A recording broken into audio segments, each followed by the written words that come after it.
alaikum. Je voudrais vous remercier de me donner cette opportunité de dire un mot. Je vais être bref parce qu'on ne doit pas prêcher des convaincus. Hein? Et je suis en face d'un groupe de spécialistes de la question, d'experts des questions de défense et de sécurité, donc peut-être des questions de terrorisme. Donc il n'y a pas à faire de grandes dissertations. Je voudrais remercier les organisateurs qui m'ont invité. Hier, malheureusement, je ne pouvais pas être avec vous. On avait la visite d'un général de Africom, la force de commandement des Américains basée en Allemagne, qui était venu nous rendre visite à l'Institut panafricain de stratégie pour discuter de la situation au Mali. Donc c'était assez important et nous avons plaidé bien entendu la cause du Mali, mais aussi la cause de l'Afrique par rapport à nos partenaires occidentaux. C'est toujours un plaisir pour moi d'être en Mauritanie. Comme je dis, la Mauritanie n'est pas une deuxième patrie pour moi, c'est mon autre patrie. Je raconte toujours l'anecdote que ma mère est morte sans savoir si elle était mauritanienne ou sénégalaise. Donc c'est une femme du fleuve dont la moitié de la famille est de l'autre côté de la rive, donc mauritanienne, et l'autre partie de la famille est sénégalaise. Donc je me sens parfaitement chez moi, ici en Mauritanie. Je vous remercie et je félicite votre gouvernement de tenir cette rencontre parce qu'il y a eu un déficit, honnêtement, de réflexion au niveau des Africains par rapport à la question du terrorisme. Une des raisons, c'est le fait que nous avons peut-être sous-estimé le danger. Vous vous rappellerez toujours, avec un pincement au cœur, que les attaques de Al-Qaïda aux États-Unis, la répétition générale et la préparation s'est faite en Afrique. C'est en Tanzanie, l'ambassade des États-Unis en Tanzanie, l'ambassade des États-Unis au Kenya, qui ont d'abord été attaquées. Et j'ai toujours été choqué par le fait qu'en attaquant les Américains au Kenya, Al-Qaïda avait tué une douzaine d'Américains, il y a près de 200 Africains, et avait blessé près de 4000 Kenyans, des victimes innocentes, et le monde ne s'en était même pas particulièrement ému. Et tout le monde a parlé des victimes américaines. Très peu de gens ont mentionné les victimes africaines qui n'avaient strictement rien à voir, qui étaient vraiment, comme on appelle, des victimes collatérales, des dommages collatéraux, mais des gens qui ont perdu leur vie. Et l'Afrique n'a pas payé beaucoup d'attention à cette question. Je crois qu'il faut reconnaître aussi à l'Algérie un mérite, parce que aussi l'Algérie, quelque part, faisait face au défi du terrorisme, d'abord interne, domestique. Et l'Algérie a tiré sur la sonnette d'alarme plusieurs fois, mais les Africains ont sérieusement, pour dire la vérité, un problème de réactivité. C'est-à-dire que dans la phase récente, par exemple, les 5 dernières années, s'il y a eu un champion de l'alerte antiterroriste en Afrique, c'est la Mauritanie. Votre pays a attiré l'attention des dirigeants africains, des pays de la sous-région, sur le danger du terrorisme et sur le fait que ces groupes-là étaient en train d'essaimer, de se préparer pour les grandes offensives et qu'il fallait prendre nos responsabilités. La Mauritanie n'a pas été écoutée. Et je sais que d'ailleurs, elle en a été frustrée, particulièrement par rapport à nos frères et sœurs du Mali. La Mauritanie a averti plusieurs fois, par tous les moyens. Elle n'a pas eu de réponse adéquate. C'est pour dire qu'un des grands problèmes que nous avons en Afrique, peut-être parce que c'est culturel, peut-être parce que les musulmans d'Afrique, les Africains en général, n'ont jamais utilisé, même dans les mouvements de libération en Angola, en Afrique du Sud, etc., contre l'apartheid. Vous ne vous rappelez pas des scènes d'attentats suicides, d'actes terroristes organisés par les Africains, mettre des bombes dans les avions des adversaires, des ennemis. Ils n'ont jamais pratiqué cela. Et donc, cette culture n'étant pas très africaine, les Africains n'ont pas bien peut-être compris le phénomène du terrorisme quand c'est arrivé. Je me rappelle des débats passionnés que j'avais en tant qu'étudiant avec des amis qui me disaient que les jeunes qui faisaient des suicides kamikazes musulmans qu'ils avaient raison de le faire. Et je leur disais toujours que moi j'ai un grand problème. Je soutiens la cause de la liberté, de la libération des Palestiniens par exemple, mais je ne peux pas comprendre qu'un être humain se transforme en bombe humaine et massacre des enfants, des femmes enceintes, des personnes âgées, au nom de ses convictions à lui. Cela me posait problème. Je ne trouvais pas qu'il y ait une cause suffisamment bonne et suffisamment juste pour justifier le fait d'aller tuer des victimes innocentes pour faire comprendre ou accepter sa cause. Donc très tôt, j'ai eu un problème, comme on dit, un problème mental de compréhension de pourquoi les gens agissaient ainsi. Le désespoir, l'injustice, toutes les causes qu'on essaye de trouver, à mon avis, devenaient des justifications.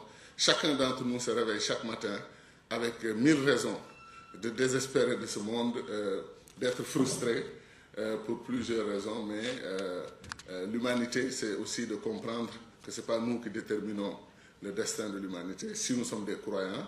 Le général Lamine Cissé, que beaucoup d'entre vous connaissent, un grand général des armées africaines, grand expert des Nations Unies, nous a raconté hier une scène qui fait froid dans le dos. Quand il expliquait dans la révolte de Minandao, des musulmans de Philippines, il dit qu'on prenait des jeunes, 17 ans, 18 ans, 19 ans, on les endoctrinait, lavage du cerveau complètement. Et pour que les avions qui attaquaient les rebelles puissent être suffisamment identifiables et qu'on puisse les abattre, on demandait aux jeunes d'accepter d'être l'appât. Ça veut dire qu'on leur demandait de monter dans une montagne, de remonter, disons, d'être suffisamment visible au sommet d'une montagne ou d'une colline, et ils leur mettaient un bandeau rouge avec une inscription islamique, une parole de Dieu, et on leur disait donc d'aller et de prendre une mitrailleuse et de faire semblant de tirer sur les avions. Comme ça, ils attiraient les avions et leur chef qui était en bas caché pouvait, eux, abattre ces avions. Mais les jeunes, les enfants étaient toujours pulvérisés. Et on leur disait que dès que vous êtes pulvérisés, un, vous ne sentez rien, et deux, il y a le cheval blanc qui vous attend pour vous amener directement au paradis où vous attendent de très jolies filles. On leur faisait toutes sortes de promesses et ces jeunes acceptaient d'aller monter sur le cheval blanc, de se faire pulvériser et tout ça. Et les gens, si c'est disait que ça lui déchirait le cœur de voir ces jeunes-là. Et les jeunes se bousculaient pour être candidats, pour aller être la part des avions ennemis à faire abattre. Donc, voilà que l'idéologie a une force extraordinaire. J'ai entendu tout de suite notre frère, le colonel, expliquer avec beaucoup de conviction que nous avons un ennemi très mobile, mais nous avons aussi un ennemi qui parfois, honnêtement, est idéologiquement plus fort que nous. Il est capable de motiver plus que nous. Aujourd'hui, pour motiver nos populations de tous participer à la guerre contre le terrorisme, c'est presque de la rhétorique, c'est un discours. C'est tellement éloigné alors que c'est si près. Beaucoup ne suivent pas, ne comprennent pas qu'on insiste trop sur ces questions jusqu'à ce que, comme on dit, ça frappe à la maison ou à la porte d'à côté. Donc nous avons un sérieux problème de combattre aujourd'hui, en plus du fait ce que vous avez dit. Ces gens-là sont des ingénieurs, sont des médecins, sont des professeurs d'université, sont des intellectuels de très haut niveau, d'anciens militaires rompus à la tâche et qui pratiquent une idéologie. Alors, ce qui est intéressant, on a eu à Dakar avant-hier, dans le cadre de l'Institut panafricain de stratégie, qui s'occupe des problèmes de paix, de sécurité, de gouvernance, mais aussi de réflexion stratégique sur les problèmes du continent africain. On a eu un brainstorming, une journée de réflexion. Il est sorti des idées que je voulais partager avec vous, qui me semblent très intéressantes. Est-ce que ces terroristes-là sont véritablement motivés par la religion? Particulièrement dans notre région, avant, comme faisaient les mouvements révolutionnaires marxistes, rebelles dans certains pays, ces mouvements utilisaient toutes les formes de financement possibles pour obtenir de l'argent. Ces gens-là, aujourd'hui, dans cette partie de notre continent, utilisent ce que nous appelons l'économie criminelle. Les narcotrafiquants sont là, les trafiquants de drogue, bien sûr, les trafics humains, les enfants, les jeunes qui récupèrent dans les filières de la migration et qu'ils organisent en leur sein et qu'ils motivent avec de l'argent. Quelqu'un nous a raconté, bien entendu, l'argent des otages. Les otages aussi font partie de leur stratégie de financement. Quelqu'un nous a raconté qu'à Gao, il n'est pas impossible de voir sur le marché des jeunes de 16-17 ans, mais avec des billets de 100 € flambant neufs. Ça pose le problème de où est-ce qu'ils ont trouvé cet argent. La Banque centrale européenne n'est pas à Gao, n'est pas au Mali, n'est pas en Afrique. Mais ces jeunes n'ont même pas de vieux billets dont on peut penser qu'ils ont été circularisés pendant un moment. Non, ils ont des billets flambant neufs. C'est visiblement l'argent des otages, l'argent, les rançons qui ont été payées, que ces gens-là utilisent pour motiver ces jeunes. Donc, aujourd'hui, est-ce qu'il est juste de dire, par exemple, que la crise du Mali est une crise liée à l'islam, à la religion, quand nous savons que ces gens ont utilisé 2 paravents pour déployer leur stratégie? Un des paravents, c'est la question Touareg. La question Touareg est une réalité, elle existe. Mais est-ce qu'elle devait prendre cette proportion et cette forme pour s'exprimer? C'est une question que nous devons envisager. L'autre paravent qu'ils ont utilisé, bien entendu, c'est la religion. Et ce qu'ils ont commis au Mali, personne ne peut comprendre que quelqu'un qui défend une cause, quand on la défend, on veut la faire partager, on veut la faire accepter. Comment quelqu'un peut comprendre qu'une politique systématique de mutilation, de viol, des enfants de 12 ans, des fillettes de 12 ans, mariées à de grands gaillards qui prétendent que c'est ça la tradition islamique, il faut marier les enfants très jeunes.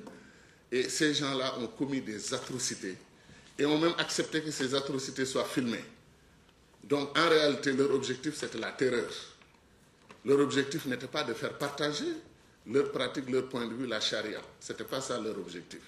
Donc voilà des gens qui, à notre avis, pour défendre des zones libérées, pour défendre une économie criminelle qui est en place, ont voulu soi-disant utiliser la religion ou utiliser les difficultés internes à la nation malienne, la question Touareg, qui est une réalité, et d'autres questions d'ailleurs, de groupes du Nord Mali, les Sonrai et les autres, et les Peuls et autres, qui ont énormément de revendications par rapport à l'État central et du comportement de l'État central malien. Donc face à une telle situation, ces gens ont pensé avoir une bonne excuse pour défendre leur pain, entre guillemets. Leur pain aujourd'hui, c'est la drogue. Leur pain, ce sont les cigarettes, trafic de cigarettes. Ces gens-là ont pensé que l'espace sahélien était un espace qu'ils pouvaient contrôler et que les États ne pouvaient absolument rien faire contre eux. Et donc, ils se sont sentis des ailes. Et la dernière grosse bévue, c'est qu'ils ont pensé que c'était bon d'avancer vers Bamako. Et ils ont pratiquement provoqué ou déclenché l'intervention militaire française. Donc, voilà en gros certaines questions. Moi, la problématique que je me pose, pour dire les choses honnêtement, l'exemple mauritanien est une leçon. Il y a beaucoup de choses à apprendre de votre pays. Il y a beaucoup de choses à partager. Hier, le général américain a dit quelque chose d'extraordinaire. Il dit, on a toujours dit que l'information est un pouvoir. Hein? Information is power. Donc l'information, c'est le pouvoir. Il dit, mais le partage d'informations est une superpuissance. Ce n'est même pas un pouvoir, c'est une superpuissance. Et donc la question du partage de l'information, comme l'a dit tout de suite le général, nos armées n'ont plus le droit d'être muettes. C'est vrai qu'elles doivent rester toujours muettes sur les questions politiques, autant que faire se peut. Ne pas se mêler de la vie politique parce qu'ils ont choisi de défendre leur pays, l'honneur de leur pays, la dignité et l'intégrité de leur pays. Comme disait l'autre, quand les citoyens ont le droit de porter des armes et de marcher dans la rue, alors que moi, citoyen ordinaire, civil, si je prends des armes, on me demande des comptes. Donc ceux qui portent les armes sont là pour nous défendre, pas pour se mêler, comme on dit, de la vie politique. Mais en dehors de cela, avec les nouvelles menaces, les dangers qui pèsent contre nos pays, les armées africaines n'ont plus le droit de se taire. Que nos experts agissent. Et ce qui est remarquable, c'est que quand un expert mauritanien, comme le frère que je viens d'entendre, dit des choses aussi brillantes, honnêtement, on ne lui prête pas tellement attention aux oreilles. Quand un expert américain, français, vient dans la même salle ici, dit des choses qui sont 50% moins pertinentes que ce qu'a dit notre frère, il est applaudi, félicité. Chacun prend la parole. Vraiment, votre intervention était brillante, etc. Alors que quand le frère le fait, ou la sœur ici, locale le fait, on ne lui dit pas qu'il est brillant. On ne lui dit pas qu'elle est brillante. Donc ça aussi, ce que nous appelons, dans le cadre de notre institut, nous essayons de faire la promotion de ce que nous appelons le marché de l'expertise africaine. elle existe, l'expertise africaine. 50 ans après les indépendances, nous ne sommes plus les mêmes. Nous avons été dans les mêmes écoles. Nous regardons nos partenaires droit dans les yeux. Nous ne regardons plus nos chaussures quand nous parlons à des amis de l'extérieur, n'est-ce pas? Donc, la donne a changé. Aujourd'hui, le combat contre le terrorisme en Afrique, ce qu'on doit écouter, ce sont les Africains, ce sont les Mauritaniens, ce sont les Algériens, ce sont tous les frères et sœurs qui ont accumulé de l'expérience dans cette lutte, n'est-ce pas? Et ça, c'est une plaidoirie, à mon avis, qui est indispensable, qui est nécessaire pour que les Africains comprennent qu'il nous faut partager de l'information. L'expertise est là. On a certes besoin des autres. Hier, j'ai dit, dans le cadre de nos échanges, que je trouve la réaction américaine face à la crise du Sahel timide et incompréhensible. Ils se sont retenus. Ils ont pensé que c'était bon de soutenir, comme ils disent d'ailleurs, même du point de vue de la rhétorique. J'ai dit que j'étais gêné quand j'entends mes amis, et tout le monde sait que moi je suis très ami avec les Américains pour avoir étudié 12 ans dans leur pays, avoir d'excellentes relations avec eux. J'ai dit que je ne comprenais pas qu'on dise que les États-Unis soutiennent l'action de la France au Mali. On ne dit pas que les États-Unis soutiennent le Mali dans sa lutte contre. On dit qu'on soutient l'action de la France au Mali. On dit que les États-Unis ont mis 50 millions de dollars dans la lutte au Sahel, destinée aux troupes françaises et tchadiennes. On ne mentionne pas le Mali ni la CEDEAO. Il y a un problème. Donc notre diplomatie ouest-africaine doit accompagner le combat de nos forces de sécurité et de défense en allant expliquer à nos amis américains, occidentaux, que nous avons besoin de leur technologie, parce que nous ne pouvons pas mener ce combat-là. Des gens qui se réfugient dans des rochers, dans des montagnes, etc.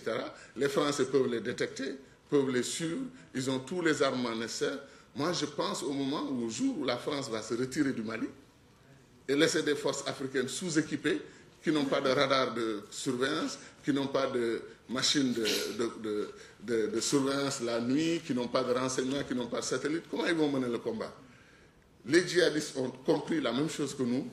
Évitons l'adversaire qui est plus fort, allons, gardons nos forces. Ces gens, tôt ou tard, vont vouloir se retirer à un moment où ils ont eu beaucoup de succès et ils vont laisser le terrain et ce sera nous et nos amis habituels, les forces de défense et de sécurité africaines, qui sont émiettées, éparpillées, atomisées, faibles. Il faut dire la vérité. Nous avons l'expertise, nous avons les compétences, nous n'avons pas les moyens. Nous n'avons pas les moyens. Il nous arrive de vouloir lancer une opération, la Mauritanie veut mettre 3000 hommes sur le terrain. Mais après, on va demander aux Occidentaux de nous donner des chaussures, des tenues, de nous donner de l'argent, les perdièmes, etc. Donc, comme disait l'autre, c'est quoi la solution africaine au problème africain? S'il faut aller chercher l'argent européen ou américain pour exercer la solution africaine au problème africain. L'autre problème, c'est la coupure inacceptable entre le nord et le sud de l'Afrique. Il n'y a pas d'Afrique maghrébine versus l'Afrique noire, soi-disant, ou l'Afrique négro-africaine. L'Afrique est fière de son double héritage.